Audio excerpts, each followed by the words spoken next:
pleasure to see you all guys back on stage here. And Tom, thanks a lot for joining. Thanks for taking the time. Maybe before we start the panel discussion, Tom, we haven't seen you on stage. I think we've seen the passion of the other people for the topic.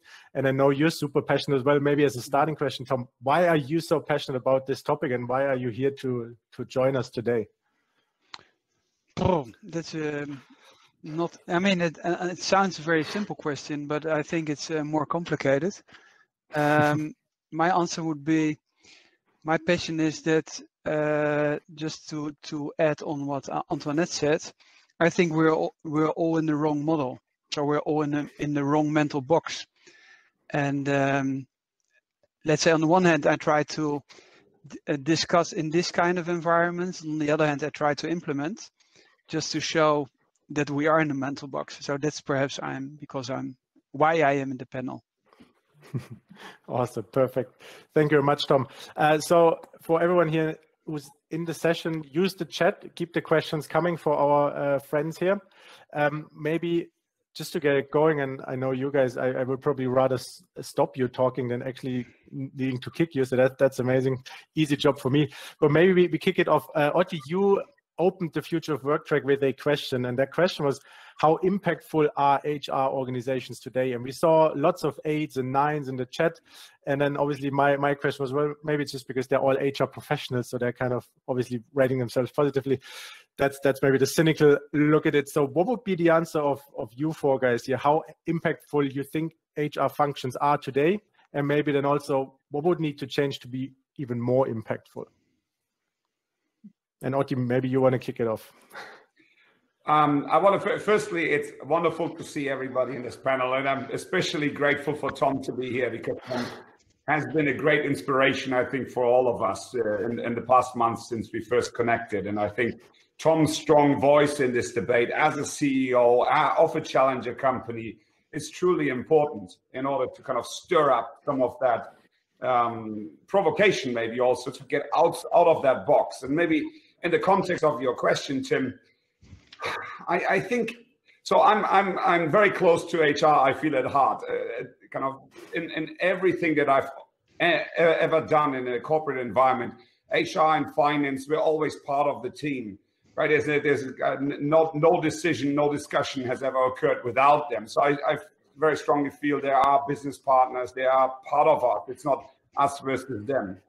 But that said, I think there's something that I've observed in the machinery of HR that over the years has sometimes made HR become part of a model that is very focused on control and on compliance, as opposed to sparking the transformation. And I think it was interesting. I listened to Dave Ulrich, who's coming up later, and he's saying now sometimes, forget about my old books. And Dave was one of the inventors of the 3-tier model of HR, right? So business partner, then people services, and the COEs. And I indeed believe there's something in that model which has caused fragmentation and made the role of the business partner especially very complex. Very often still being in the transactional activities, not always being able to get all the support from the COEs or continuously involve themselves in the upskilling they're required to keep pace with the evolution outside. So I think the role of HR has become more complex. And I'm very grateful for some colleagues at the beginning of the Congress who said, this is the time for HR to step up. And by the way, we need more resources. We need more focus. We want to become more impactful. So my personal assessment would be, there's still a lot of room for HR to truly become that strategic change agent.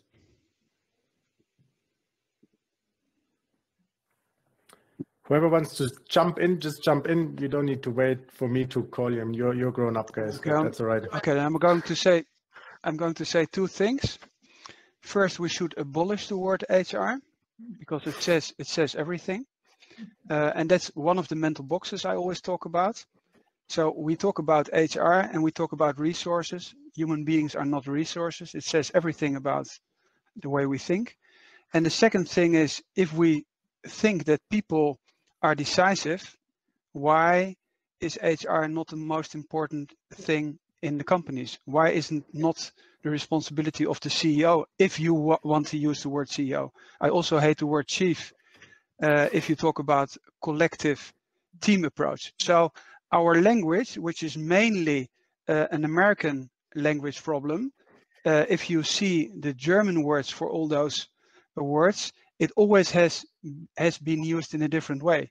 So it's always about department for personal stuff, personeelszaken, personaal, Abteilung, etc. But this way of American framing is at the cause of the whole problems we have created, and that's something we even don't realize anymore.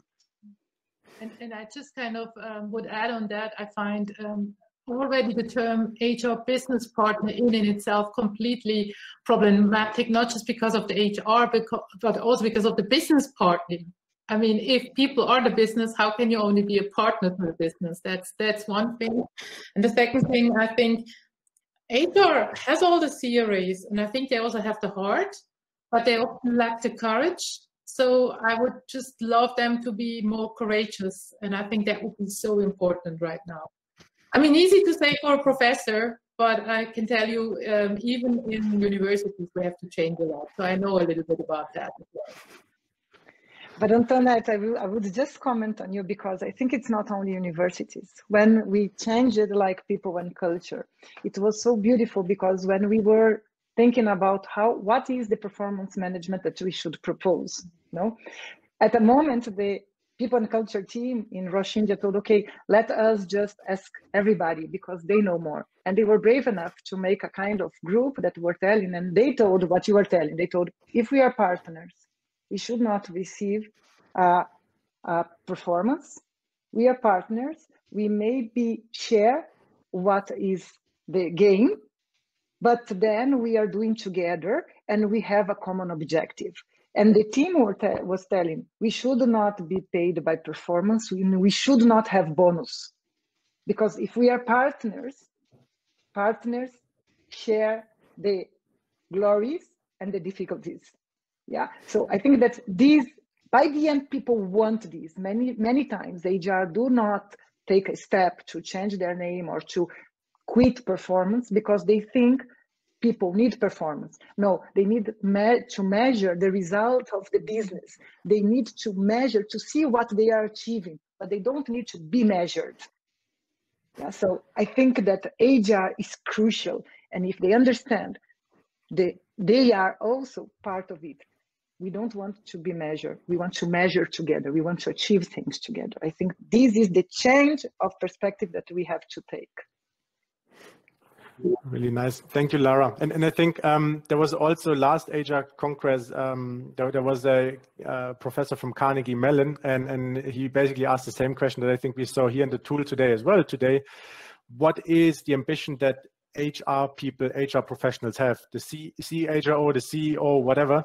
And unfortunately, if you ask that same question, for example, in a finance congress, everyone's saying, my ambition is the CEO. Like there's 95% of the finance people want to become the CEO, and that's their ambition, right? Steering the company. And if you look into the HR results also here, I think there was like 50 and 70% earlier today when I looked at it who really were ambitious enough to get the CEO title. And obviously I'm with Tom, titles are just titles, but I think the ambition behind it is the interesting piece. But anyway, before we get into that too much, there was also a question earlier today, actually during the first talk from Pascal, and when Lara, you also touched on ratings there. And there's a famous book that I'm sure some of you have read from Ray Dalio called Principles, where he explains the rating system in Bridgewater. And that's probably one of the most sophisticated rating systems that you can find in any company. I don't remember how many different factors they measure, like many at least. So what are your thoughts on that? Maybe also from a scientific perspective, Antoinette, what would you say to Ray Dalio for the rating system that they have in Bridgewater? Well, I just also wrote it into the chat platform management by intimidation. And I mean, come on, we know by now that the important things are not measurable. I think Lara has said it so nicely. The exponential potential to change is what human beings are bringing to the places, and we cannot measure the exponential potential to change. And of course, feedback in any kind, even the constructive one, is hard for people to take, and it's not helpful, because it's very difficult for me to give meaningful feedback at all. So I would just say, Rocco, I wouldn't want to work there, but he probably also wouldn't hire me, so it doesn't really matter.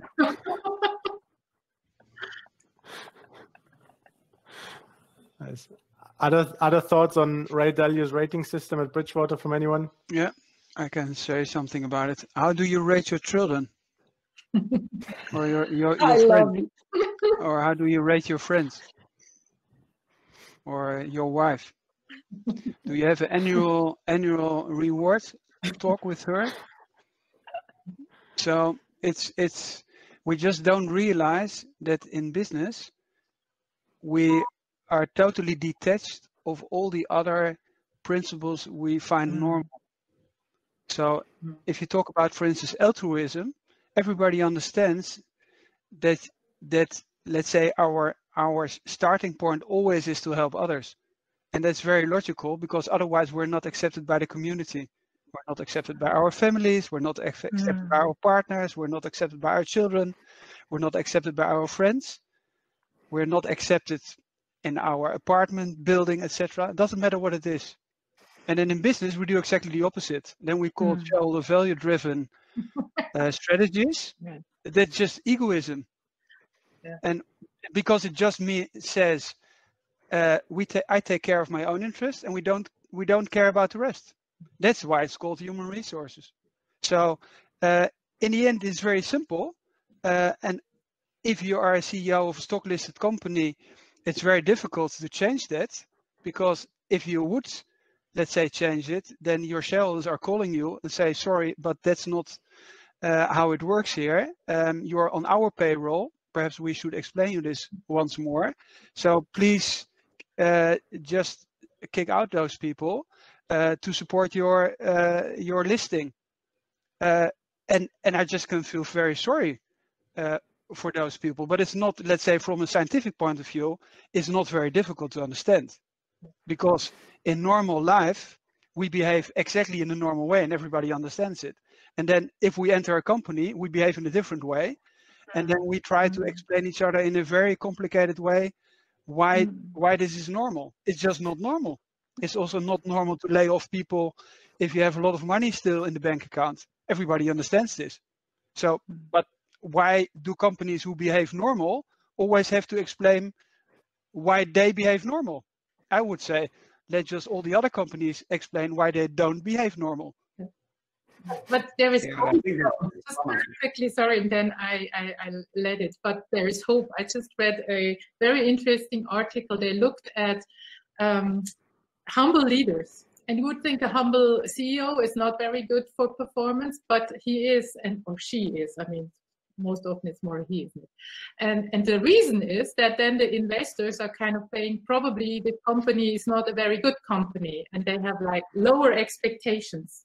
But of course, they then outperform the market, so the share prices is going up. So maybe in the end, it's worse to have these different types of CEOs standing to the shareholders and telling them, let's just wait a little bit. But anyway. So what is interesting from a scientific point of view is everything, there's enough research done on that. So bonuses are counterproductive. Psychological safety has the highest output, Aristotle project. So it doesn't matter what topic you take. Companies who don't lay off their people during times of crisis have a better share holder value afterwards. So what I always find very interesting is that for all those human-centric, let's say, positions, there's enough research done on that. So, and I was always asked, those people who read Harvard Business Review, where all this research is published in, why don't they adapt it in their company? I mean, I can also give the answer as well, but it's not from a scientific point of view. There's not a huge discussion about that bonuses are counterproductive. So if there would be an enormous difference that, let's say, from a scientific point of view, it would make sense to be egoistic or to lay off people or to give, but then we would have a problem. But there is no contradiction between research and behaving in a human way. Lara, you go ahead. I was like, sorry, Otti. I think that you guys told everything. The problem is that we are seeing like this. Yeah, we are seeing everything like in a scope of 2-3 years or 5 years mostly, and we are not stepping back and seeing what is happening as a history. If we would be an observer of the history is changing. And the point is that there are people that are trying to find, for example, the question is how to better or how to improve the performance review system, how to improve the motivation system.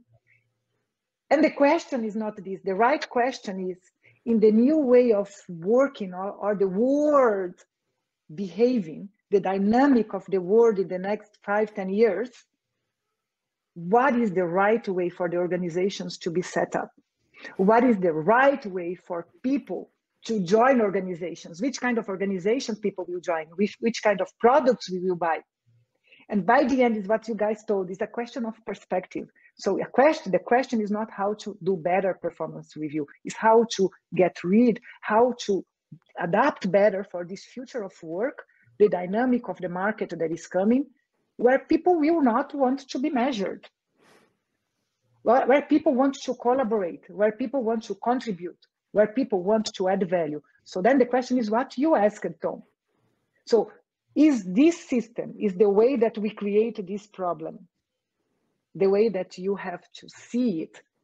So do we really, the value that we mean, what we mean by value? So by the end is everything about success. What is success for the companies, for the CEOs, for the market? If we change it, and COVID is changing this a lot. So the ones who will be able to see it and bring relevance is what you told, Tom. People will join companies that are really thinking on people and thinking on society. So the ones who will not do, they will not prevail the next 10 years. We will see this.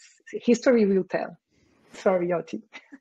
No, absolutely. I'm thinking, I do agree, yet I think there might be another aspect to this, because Tom, you're saying in families we behave normally. So one, I'm not sure everybody's behaving normally, as in an altruistic and serving way, even in a family setting or another system. So I still believe what I've observed is there's a degree of maturity that needs to be obtained also in an organizational setting before you can kind of unleash all of the boundaries that to a degree are installed, which doesn't necessarily mean that you need to have kind of carrots and sticks, as you said on the chat. But I think there's something where the evolution of the organizational structure and process needs to be reflected in the evolution of people being able to treat each other in a way that allows reflection, allows putting these questions about how to interact and what is valuable onto the table, and like adults sit around and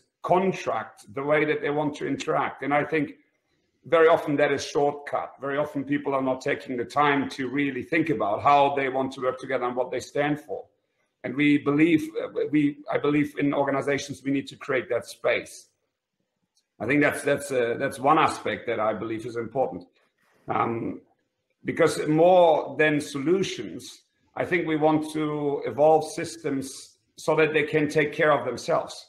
So we need to bring them the knowledge, we need to bring them the trust and the psychological safety, which of course is very dependent on the leaders. And I think whilst we say we're behaving normally at home, we're not behaving normally as an organization. I also think if I look at myself, very often success for me was dependent on what other people felt success was, right? The appreciation from the outside based on whatever norms society has decided is successful. And we have to, I think, liberate ourselves from that conditioning before we're able as an organizational system to move into that direction. Because as I said earlier, if my definition of success is going up the career ladder and dominate others, then whatever we do in unleashing the organizational structure is not going to be very successful because it's in my mind. Hierarchies, I believe, are very often in our own minds and not so much in the structure. What do you think? But I don't agree on that. So I'm a historian, and in history, if you talk about political institutions, and if you would compare this with management, then in management we are just a little bit before enlightenment. So at the moment we talk a lot about servant leadership. So if you speak German, you would never say we need a strong wir brauchen einen starken Führer. We need a strong leader. You would never say this.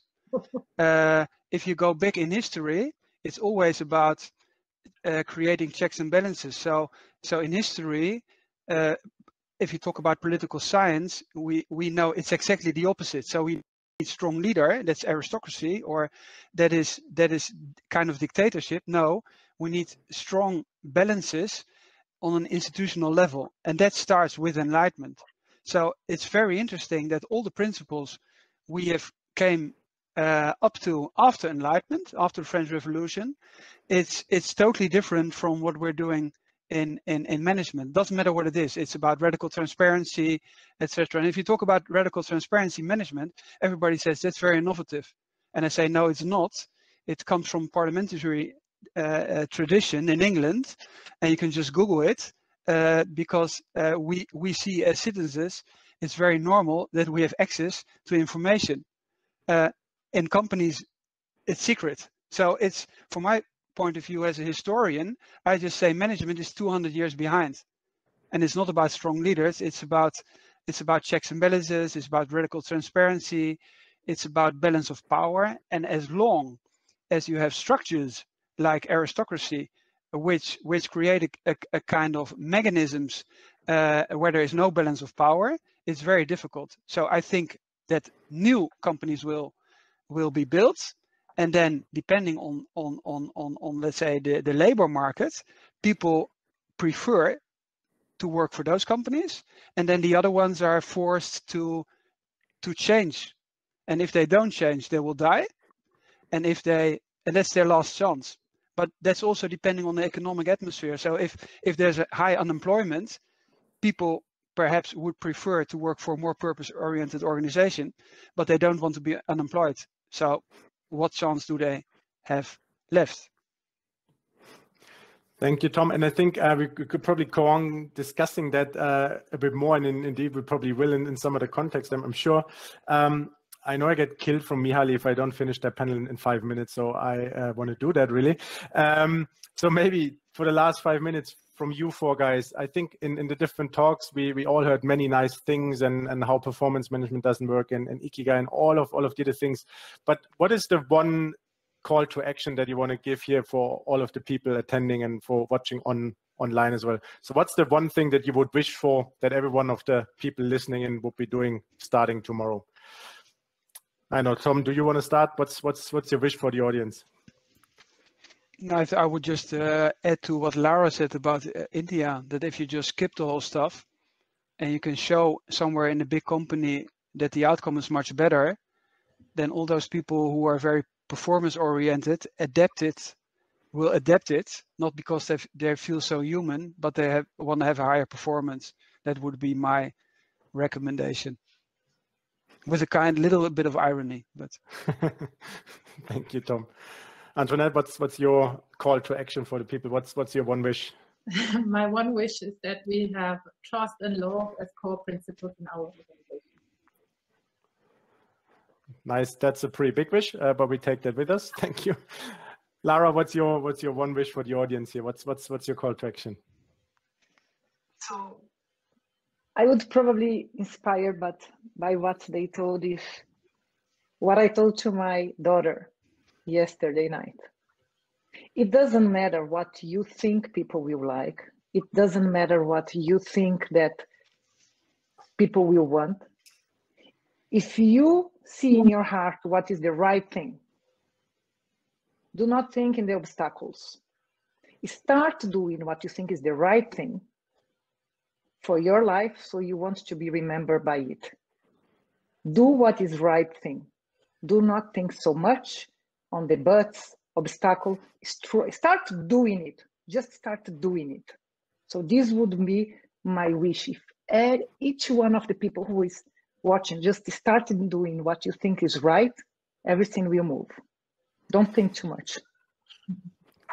Thank you, Lara.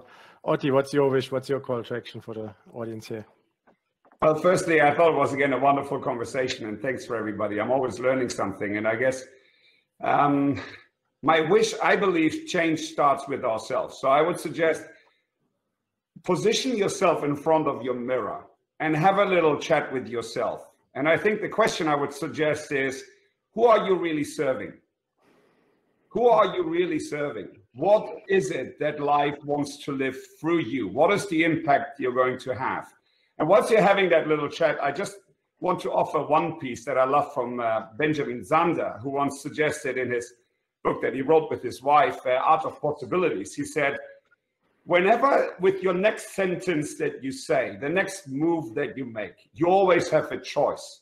You can succumb to the norms and the expectations and the conditioning that you've got, or you can be courageous and try to make someone else's life more wonderful. And I think Antoinette spoke about courage, Tom spoke about revolution. I think we have to take that courage and become that revolution and create the world as we want to see it. In our little place, in our big place, it doesn't matter, but it starts with us. So I think good luck with that in front of the mirror chat. Thank you, Otti. I love the mirror picture as well. I think there's not really anything to add. Maybe one last thing, if we talk about revolution as well, I really like if you think about bees, because bees are the reason why actually there's life on Earth, right? Without bees, there's just no life on Earth. And the thing is, the bee has no idea about it, right? The bee's just doing their thing. She's flying from flower to flower and collects pollen, and that's it, right? And with that, everything on Earth is actually flourishing. And I think this is a really nice picture as well for everyone here in the room. Just do your thing. Make sure you do the right thing for yourself. And with that, you might change the world without even recognizing it. So that's maybe my last words here for the call to action. Thank you guys for your talks. Thanks a lot for being on the panel. It's a pleasure to be with you guys here. Thanks a lot, Mihaly, for the invite as well. And I think with that, we have to close it here. I think you'll find all of us somewhere in the launches somewhere. And I think, Mihaly, we are back to a networking launch break.